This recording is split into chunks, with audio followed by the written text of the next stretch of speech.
यह कहानी एक छोटे से गांव की है जहां हर कोई उस गांव में खुशहाल रहता था और वह गांव बहुत ही सुंदर था। उस गांव में एक नया भेलपुरी वाला आया था। लोग उसकी भेलपुरी खूब खाते थे और उसकी दुकान पर हमेशा भीड़ लगी रहती थी। लेकिन उस दुकान की एक रहस्यमयी बात थी। गांव के बुजुर्गों का कहना था कि रामू की भेलपुरी खाने के बाद कुछ अजीब सी घटनाएं घटने लगती है। कोई ये नहीं जानता था कि यह सच है या केवल अफवाहें। लेकिन रात के समय लोगों का बुरा हाल था।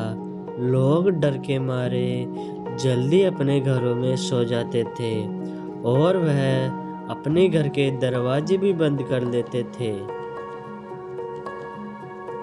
उस गांव में एक दिन एक अजीब सी घटना घटी।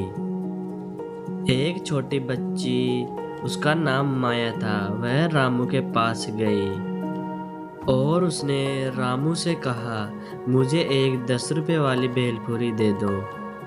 रामू ने एक प्लेट में उस छोटी बच्ची को भेलपुरी दी और माया ने टेबल पर बैठकर भेलपुरी का पहला निवाला खाया और वह तुरंत बेहोश होकर जमीन पर गिर गई। रामू यह देखकर बोला, अब तुम मेरी ताकत को पहचानोगी। माया की माँ दौड़ते दौड़ते हुए अपने बेटी के वहां पर गई। वह थोड़ी देर तक माया को देखती रही। माया की माँ माया को होश में लाने के लिए उसे अपने हाथों पर अपने घर की ओर ले गई। वहाँ पर सभी गांव वाले इकट्ठे हो गए और माया की माँ उसे होश में लाने के लिए खूब जगाई, लेकिन वह होश में नहीं आई। और वहाँ एक बुजुर्ग ने कहा, यह वही चुड़ैल है जो सालों पहले इस गांव में आई थी। वह अपनी जादुई शक्तियों से लोगों को अपनी चपेट में लेती थी। रामू का असली रूप वही चुड़ैल है जो अब भेलपुरी की आड़ में लोगों को अपना शिकार बना रही है।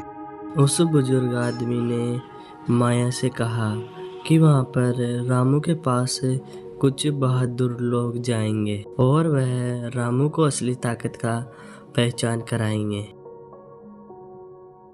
अगले दिन गांव के कुछ सबसे बहादुर और निडर लोग रामू को चुनौती देने के लिए निकल पड़े। वह एक नहीं बल्कि 3-4 आदमी उस रामू को चुनौती देने के लिए निकल गए। रामू को असली पहचान में लाने के लिए सभी गांव वालों ने उस तांत्रिक से बहुत बड़ा यज्ञ करवाया और जैसे ही तांत्रिक ने मंत्र बोले तो रामू का असली रूप सामने आ गया और वह चुड़ैल बन गया। उस तांत्रिक ने रामू को शक्तियों से और वह चुड़ैल बनकर हमेशा के लिए चली गई और वह मुक्त हो गई। गांव वाले अब जानते थे कि कभी भी किसी के सामने कोई असाधारण चीज़ को स्वीकार नहीं करना चाहिए। रामू के रूप में आने वाली चुड़ैल ने यह सिखाया कि दुनिया हमेशा कुछ रहस्य होते हैं और हर अच्छे दिन दिखने वाली चीज़ के पीछे कुछ और भी हो सकते हैं।